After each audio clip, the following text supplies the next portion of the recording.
Let me share sa inyo mga kapatid. Kung ang pagiging presidente ay madadaan sa bola-bola lang, sa biglang etos-etos lang,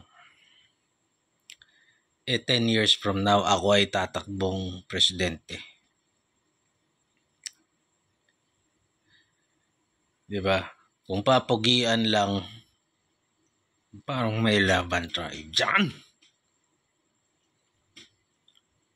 May laban tayo dyan.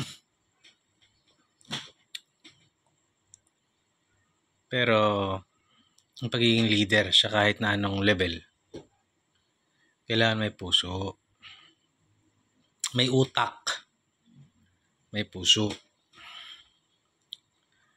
Kaya ako'y sumasaludo kay Pangulong Rodrigo Duterte kasi nakita ko yung talino at yung pusong tapat.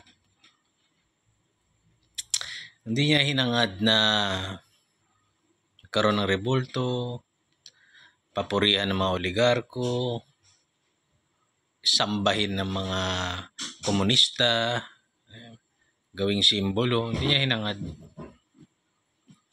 Just so happened na maraming sumuporta sa kanya kasi maraming nakakita ng kabutihan. Tunay na kabutihan, hindi yung bola-bola lang. Hindi yung fake kabutihan na may news blackout o may nakita ng tao, naramdaman ng tao yung kabutihan ni Duterte at yung malasakit. Malasakit sa kababayan.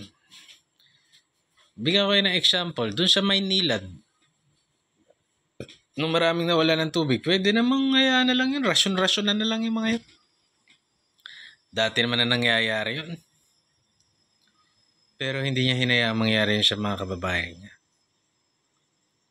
Pwede namang rasyon-rasyonan lang sila. Tapos, close friends sila ng mga oligarkong may-ari ng mga yun. Di walang problema. Wala siyang issue.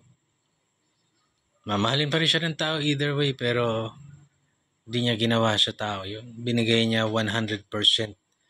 Pwede namang nakapaglingkod siya sa ordinaryong tao. Pwede naman siya nag-war on drugs habang pinapabayaan niya lang yung mga oligarko na, di ba?